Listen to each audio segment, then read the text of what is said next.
materi kita kali ini itu saya akan memberikan contoh bagaimana membuat data flow diagram dari sistem informasi perpustakaan. Ya. Nah, yang perlu kita lihat itu adalah kita buat prosesnya dulu. Ya, bagaimana cara untuk membuat proses atau untuk mengolah datanya dengan kita membuatkan dekomposisi fungsional seperti gambar yang ada di sini, nak. Ya, nah ini namanya dekomposisi fungsional. Jadi dibuat dulu semacam hierarki. Ini adalah proses. Ya, ini adalah proses di mana ini itu adalah proses yang ada di DFD diagram konteks. Di bawahnya itu adalah proses yang ada di DFD level 1. Jadi dia dipecah menjadi 4 proses. Yang pertama, yang kedua, yang ketiga, dan yang keempat. Ya. Dan yang berikutnya itu adalah proses dari DFD level 2 atau dalam hal ini bisa disebut sebagai DFD primitif karena prosesnya tidak kita ubah lagi. Di mana proses dari level 1 untuk proses yang pertama itu dipecah menjadi 6 proses, yang proses yang ketiga dipecah menjadi 4 proses, dan proses yang keempat itu dipecah menjadi 3 proses. Itu hanya memudahkan saja ya di dalam pembuatan data flow diagram. Nah, ini uraiannya untuk proses yang konteks tadi, diagram konteks itu adalah sistem informasi perpustakaan X, di mana dia terdiri dari 4 proses: setup data, autentifikasi, proses transaksi, dan laporan. Kemudian untuk setup data pecahannya yang merupakan DFD level 2, proses dari level 2 pecahannya data koleksi, data rak, data penerbit, data pelanggan, register buku, dan data login.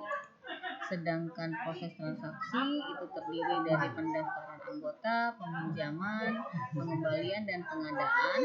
Ini masih di proses yang pertama, yang ini adalah pecahannya di proses DFD level 2. Dan yang berikutnya itu adalah proses dari laporan yang dikembangkan menjadi 3 proses, yaitu perkembangan anggota, peminjaman, dan perkembangan koleksi. Nah, setelah itu baru kita bisa membuat external entity-nya atau entitas luarnya. Ya, kita tentukan siapa saja yang berperan sebagai entitas luar. Ya, dari Dari proses-proses yang sudah kita uraikan tadi. Ya, dari proses-proses yang ada sudah kita uraikan tadi. Setelah itu baru kita membuat data flow dari proses-proses juga yang sudah kita uraikan tadi. Ya, sehingga baru kita bisa masukkan ke pembuatan pelevelan dari DFD-nya. Ya. Nah, ini contoh dari diagram konteks dari sistem informasi perpustakaan, di mana tadi kita sudah buat nama proses yang pertamanya itu adalah sistem informasi perpustakaan X atau bisa dianggap sebagai DFD level 0. Ya. Kemudian dia terdiri dari 4 external entity atau entitas luar. Yang pertama adalah admin memberikan login dan memberikan data master. Kemudian penerbit itu memberikan data pengiriman buku dan nanti menerima data order. Ya, kemudian pihak manajemen itu akan mengirimkan login dan akan menerima laporan-laporan, sedangkan anggota itu akan memberikan data transaksi anggota dan data anggota, sedangkan dia akan menerima data peminjaman. Nah, setelah kita buat diagram konteks, maka tampillah akan kita buatkan di level 1. Nah, ya, di level 1 yang sudah kompleks gambarnya. Seperti Anda bisa lihat di sini. Slide-nya nanti saya akan upload di e-learning. Nah, ini proses yang pertama, dia kan ada 4 proses tadi. Kita hubungkan dengan data store. Jadi data store-nya ada berapa ini? Ada rak, pengarang, data penerbit, rek buku, data login, koleksi, peminjaman, dan anggota yang dihubungkan dengan keempat proses yang sudah kita desain, sudah kita buat di dekomposisi fungsional. ya. Nah, dari DFD level 1 kita kembangkan lagi menjadi DFD level 2. Level 2 karena yang dikembangkan itu hanya proses 1, berarti DFD level 2 dari proses yang pertama.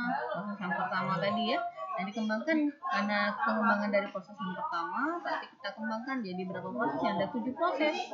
Ya, mulai dari proses aktivasi, simpan data pengarang, koleksi, register buku, data login, data rak, dan data penerbit. Ya, ini DFD level 2 proses 1, kemudian ini adalah DFD level 2 dari proses kedua. Pecahannya juga ya. Pecahannya juga yang data store-nya juga sama. Ya, data store-nya juga sama.